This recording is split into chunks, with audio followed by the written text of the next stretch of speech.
Entonces, el cuadrilátero articulado estaría conformado entonces, el eslabón acoplador es el eslabón que va a recibir el movimiento en este caso, por donde ingresa el movimiento es por el eslabón acoplador, y se mueve la mandíbula para producir el apriete, básicamente. Este eslabón acoplador, balancín, como ustedes ven, el punto de articulación con el bastidor es flotante. ¿Para qué sería esto? Sería para generar la regulación en la apertura de las mandíbulas. Una vez que fijamos esta posición, ¿no es cierto? Ya esto pasa a ser un punto fijo del bastidor, pero tenemos la posibilidad de desplazarlo para de esa manera regular la apertura de la mandíbula. Bien, o sea que esto es como algo parecido a lo que hacemos con los resortes. Parecido, nada más. Bien, acá tenemos otro ejemplo del abonamiento de cuadrilátero articulado de doble balancín que sigue una línea recta, que es el caso de un descarrilador para los cambios de una bicicleta.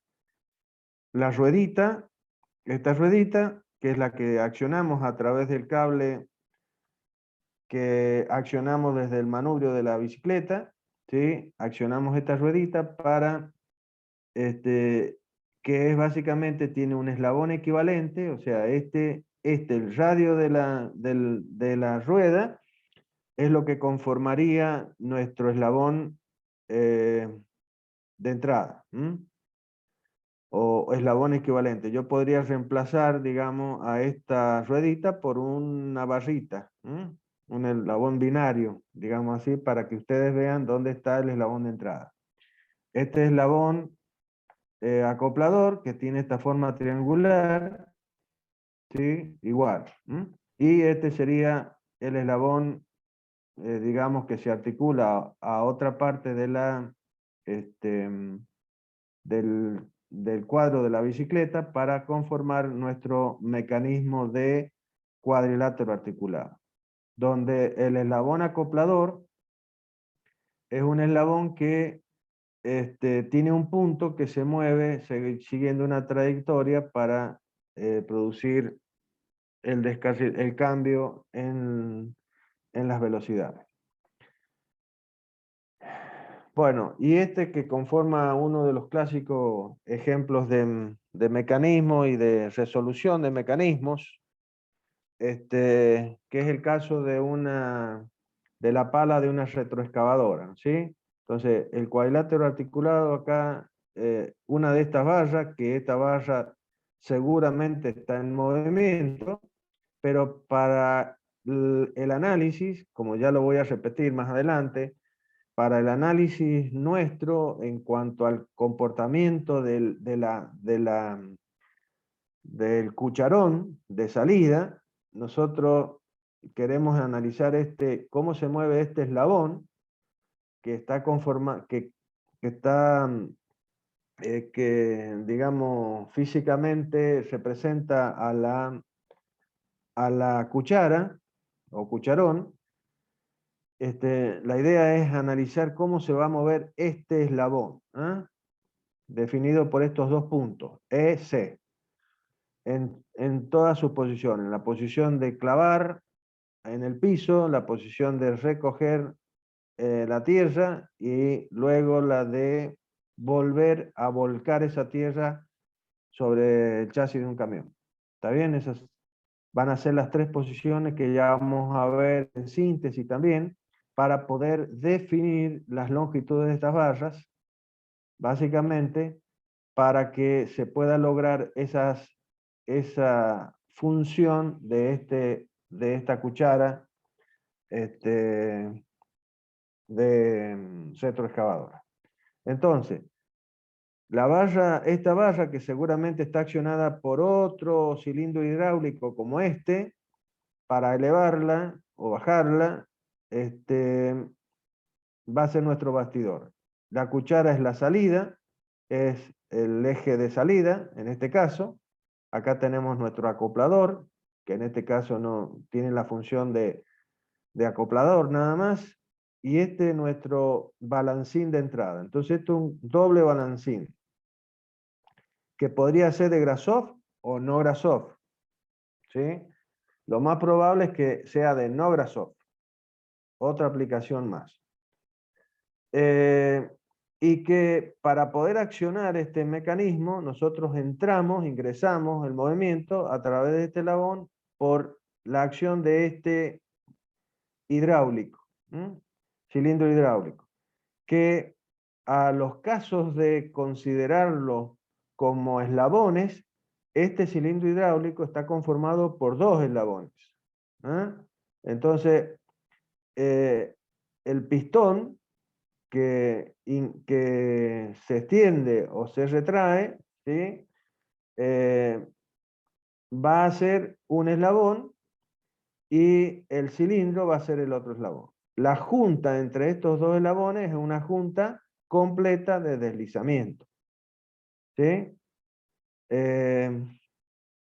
Entonces, esto también podría ser un ejemplo para que ustedes vayan practicando lo que es determinar cuántos grados de libertad tiene este mecanismo, que está conformado por cuántos eslabones. En este caso tenemos un eslabón, 2, 3, 4, 5 y 6 eslabones.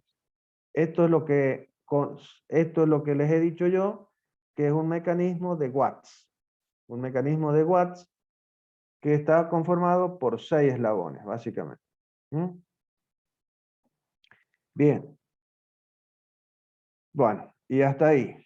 Esto lo vamos a ver, lo que es centro instantáneo, ya lo vamos a definir y lo vamos a hablar cuando veamos velocidades, cuando hagamos el análisis de velocidades, y vamos a ver que es un método para determinar las velocidades en los mecanismos.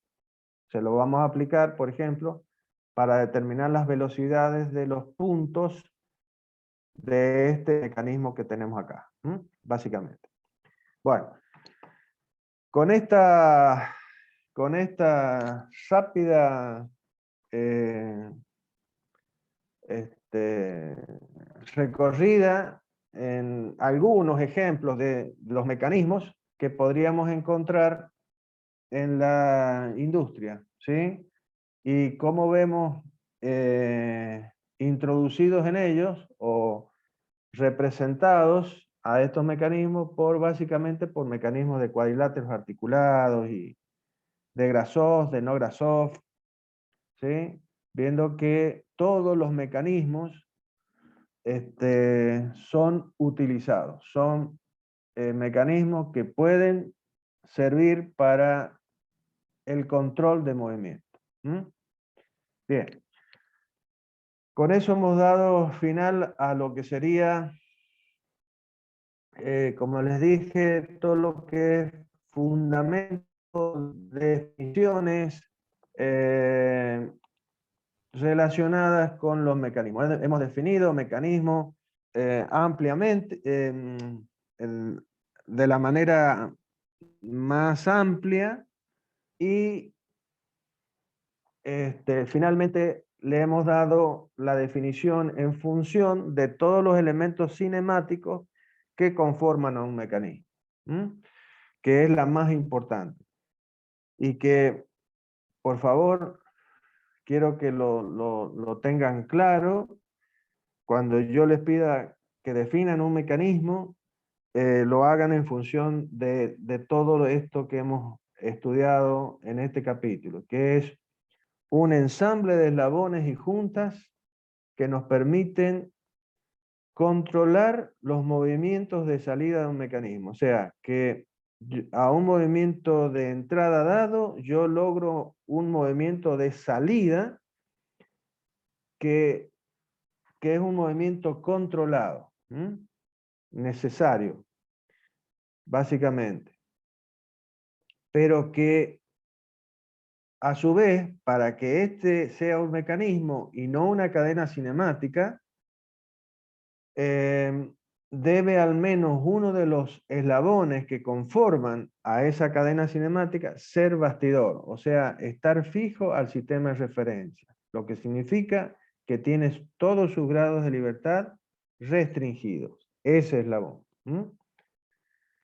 Y agregarle el hecho de que un mecanismo es un dispositivo que no realiza trabajo porque no pone en juego fuerzas de magnitud importante ni transmite potencia. Eso se lo reservamos a las máquinas que usan a los mecanismos para controlar los movimientos y que están diseñadas para lograr ese fin. Transmitir potencia y realizar trabajo. Bien. Vamos a lo que sería el análisis de posición, básicamente. Hemos dicho, bueno, no hemos dicho, porque no hemos pasado por síntesis. Le dije que vamos a saltear un poquito síntesis, que es poder encontrar qué cosa con la síntesis. Ya lo vamos a ver, las longitudes de las barras que me van a permitir generar el mecanismo que va a controlar los movimientos que yo necesito. Bien, entonces vamos a ver análisis de posiciones, de velocidades y aceleraciones para poder hacer uso de esto para poder resolver problemas y con esto hacer el primer parcial. Y después vamos a seguir con síntesis de mecanismos. De cualquier manera, una vez que a través de la síntesis hemos encontrado las longitudes de los eslabones, que son necesarias para poder lograr el control de movimiento, ¿sí? Según estuvimos viendo en el diseño de mecanismos, en el diseño, la primera acción que hacemos es la de analizar a los mecanismos. Analizar, hacer un análisis cinemático que su misión o su fin básicamente es determinar, además de las velocidades, las aceleraciones, que es lo más importante, de todas las partes móviles de ese conjunto de eslabones. ¿Por qué? Y porque sabemos que, ya lo dijimos, que por la segunda ley de Newton, las aceleraciones de los puntos característicos o que caracterizan a ese mecanismo, junto a la masa de esos eslabones, van a conformar lo que se llaman las fuerzas internas o fuerzas de inercia del mecanismo, que conjuntamente con las fuerzas estáticas, esas fuerzas que hay que vencer, externas al mecanismo, van a generar sobre los elementos que conforman al mecanismo, es decir, los eslabones y las juntas, lo que se denominan los esfuerzos, ¿sí? Y esos esfuerzos sabemos que deben estar, o sea, todo ingeniero sabe que esos esfuerzos deben estar por debajo de las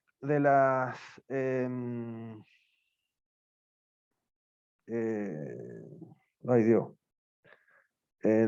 las posibilidades de las condiciones de soportarlo que tengan los materiales con que están hechos los mecanismos, ¿sí?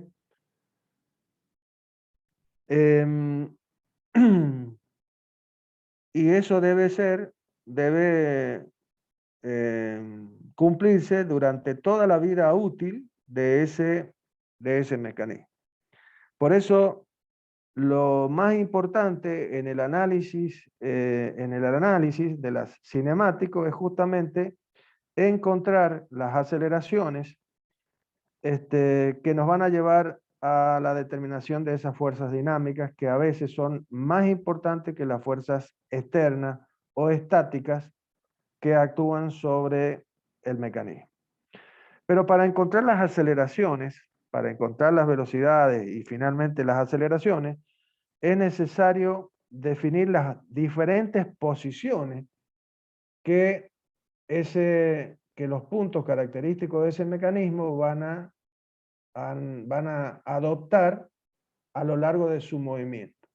Es decir, el análisis cinemático no solamente tiene que ver con la velocidad de la aceleración, sino con la posición. O sea, lo primero que tenemos que definir es las posiciones que van a adquirir los diferentes eslabones para todas las posiciones del eslabón de entrada, que es el que va a recibir el movimiento. Entonces, una vez que nosotros encontramos las posiciones, o sea, las vamos a poder expresar a través de una ecuación que nos va a dar la posición de un punto cualquiera de un eslabón en el plano. Cuando derivamos esas ecuaciones respecto del tiempo, encontraremos las velocidades y volvemos a derivar y encontraremos las aceleraciones. Entonces, un ejercicio básico de un eslabonamiento de 4 barras será entonces calcular las posiciones, las velocidades y las aceleraciones del eslabón de salida, que puede ser, como hemos visto, el acoplador o el balancín, para,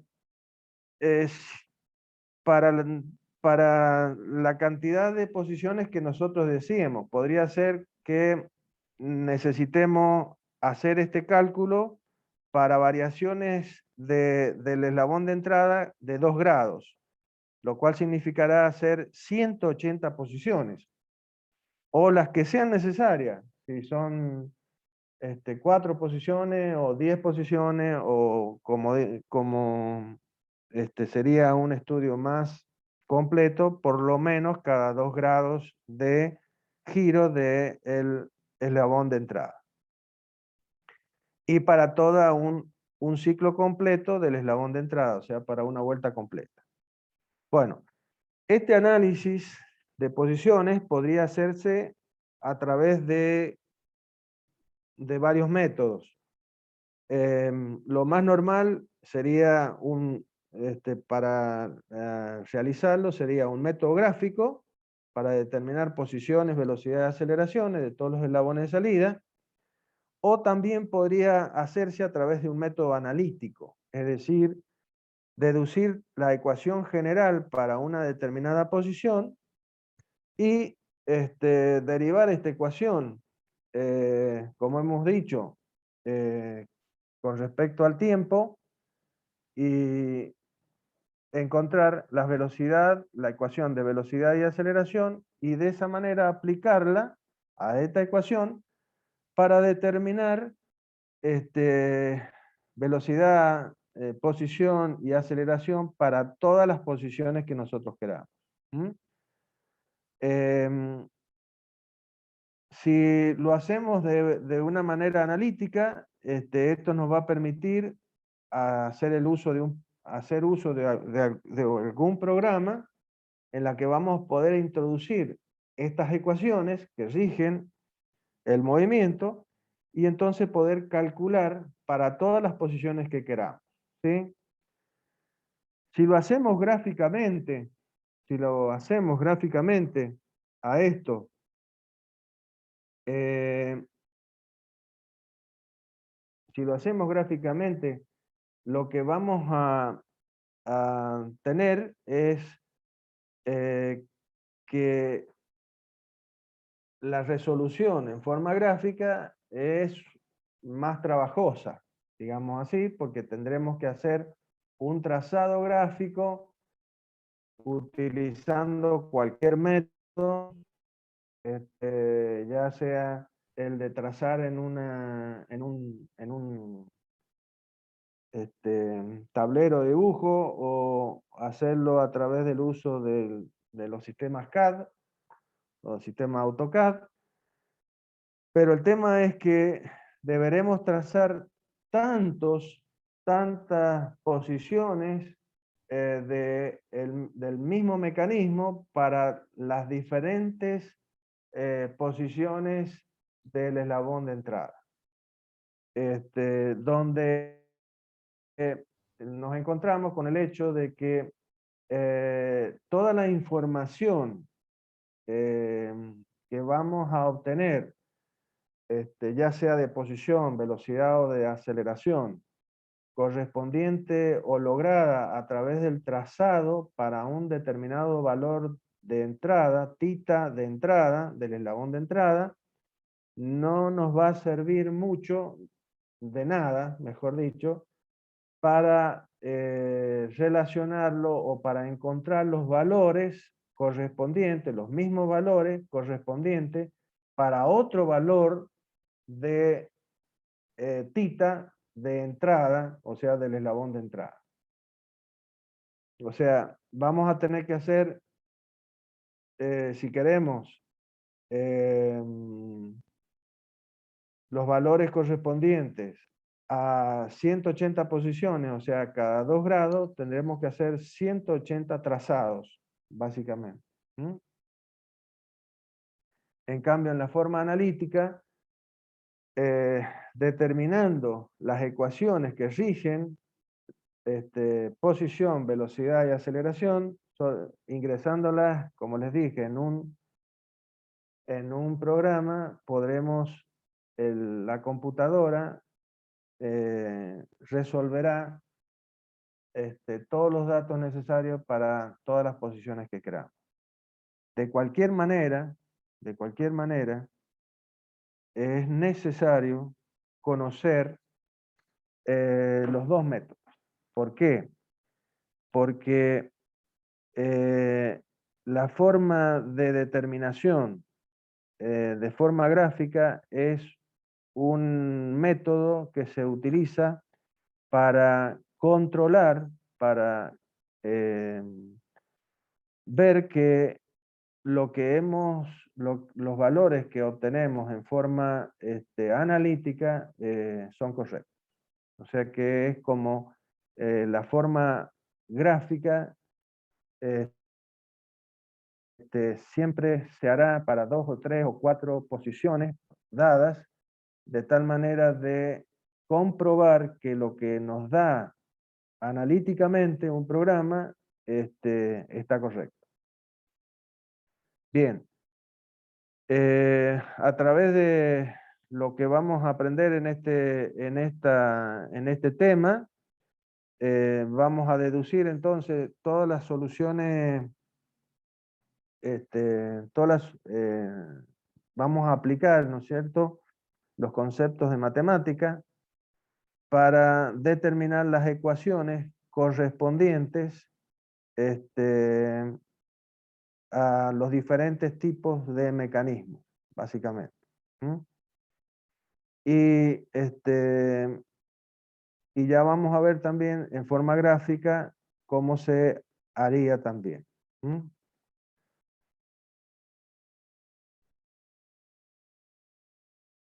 El tema que también tenemos que tener presente es el hecho de que el análisis gráfico de posiciones, si bien es trabajoso, es un ejercicio bastante trivial. O sea, es un trabajo bastante trivial. En cambio, el tema de determinar las ecuaciones que rigen el movimiento, o sea, las ecuaciones que nos van a dar las posiciones de ese mecanismo para distintos valores de entrada, del eslabón de entrada, bueno, eso es bastante más complicado. Si nosotros podemos dibujar, o sea, una vez que hemos sintetizado, es decir, hemos encontrado las longitudes de los eslabones de ese mecanismo, si nosotros podemos dibujar a escala a ese eslabonamiento, tendremos resuelto el problema de posiciones, ¿sí? Directamente, pues solamente deberemos medir sobre ese dibujo, sobre ese trazado de escala, los ángulos entre los eslabones, ¿sí? Que nos están faltando. O sea, generalmente va a ser el ángulo θ 3 y el ángulo θ 4, que es en los ángulos que van a conformar los ángulos entre los eslabones acoplador y balancín, y entre el balancín y el bastidor, como ya vamos a ver más adelante. Entonces,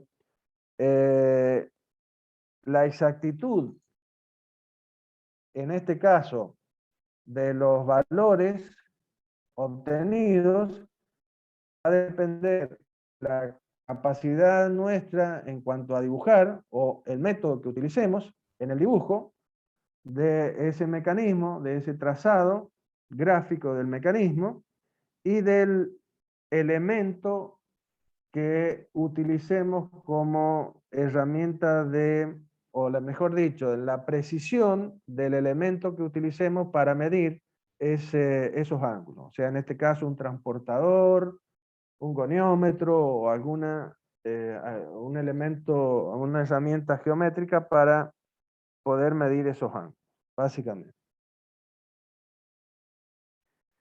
Esto mirado desde el punto de vista de las posiciones. Si tenemos que hablar sobre la determinación gráfica de velocidades y aceleraciones, desde el punto de vista gráfico,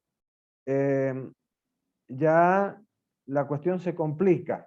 O sea, si bien el trazado, la determinación gráfica de las posiciones es muy sencillo, cuando debemos determinar hacer el análisis gráfico de velocidades, ya esto se nos complica porque ya tenemos que hacer algunos trazados gráficos de vectores, si bien no es tampoco nada difícil, pero sí tiene su trabajo. Y si trazamos aceleraciones, se va incrementando el tema de la dificultad. En contraposición con esto, determinar velocidades y aceleraciones desde el punto de vista analítico, si bien establecer las ecuaciones analíticas que nos van a definir las posiciones es complicado, luego la determinación de velocidades y aceleraciones es simple, básicamente. Bien.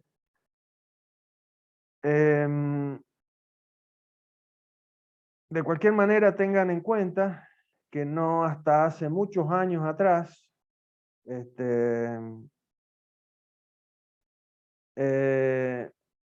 la forma en que tal vez ustedes digan, pero ingeniero, a 50 años atrás, sí, 50 años atrás contra 2000, 3000, 4000 años atrás,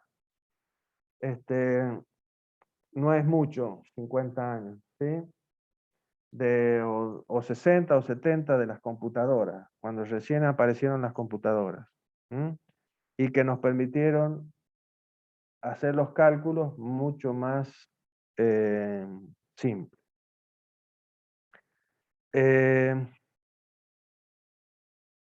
Entonces, cuando aparecieron las computadoras de mesa, las pequeñas computadoras, bueno, ya había acceso a todo esto y bueno, se hizo más simple esta situación de cálculo. Pero piensen que yo tengo 62 y yo estaba estudiando en la secundaria y recién aparecieron las calculadoras. Así que es todo un tema eso. Y la forma en que se calculaban, se calculaba y se obtenían estos valores era haciendo trazados gráficos o utilizando la regla de cálculo y no la computadora. Bien.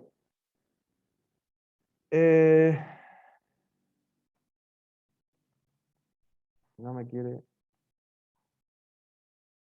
Bien, entonces todo lo que acabo de decirles está graficado de alguna manera ahí en la pantalla en cuanto a los pros y los, pro y los contras de un método y del otro método. El método gráfico y su eventual complicación en relación con posición, velocidad, aceleración, y el método analítico igual, básicamente. Bien. Vamos a saltear un cachito eso y vamos a hablar de los sistemas de referencia o coordenados. O sea, rápidamente vamos a hacer una reseña y un recordatorio de la geometría para tenerlo más fresco y poderlos aplicar a todo este análisis de posición y todas esas cosas.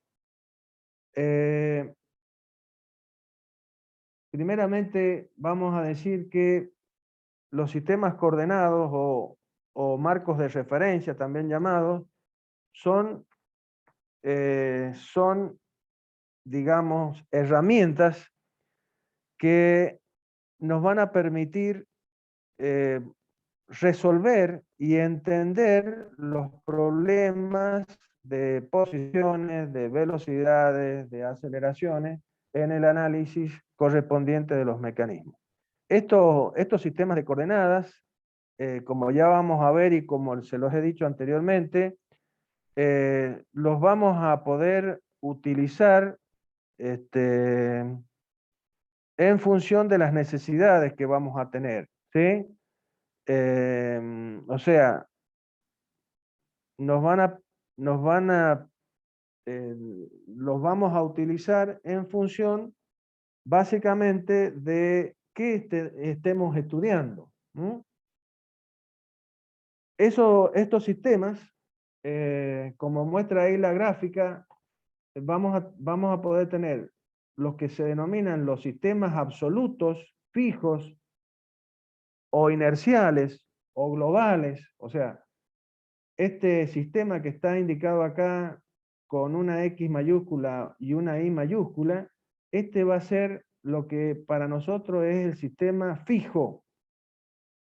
Vuelvo a repetir, o global, o inercial, ¿sí? O absoluto, o sistema absoluto, ¿sí? Y dentro de estos sistemas globales, vamos a tener o vamos a considerar también sistemas como el que está indicado acá con la letra X1 y I1 en minúscula, que a esos sistemas normalmente le vamos a llamar sistemas móviles, locales, auxiliares o relativos. Fíjense todos los nombres que tienen, ¿sí? Son 4 nombres que tiene cada uno. Los podemos nombrar de cualquier manera. La particularidad del sistema global o fijo será el hecho de que normalmente vamos a considerar que ese sistema está unido a la Tierra. O sea, es la parte fija. O sea, vamos a pensar que es un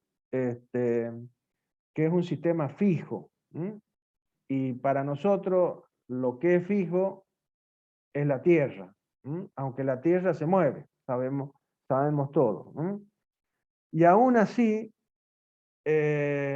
podríamos, como les dije yo anteriormente, en el caso del estudio bueno, no puedo volver para atrás.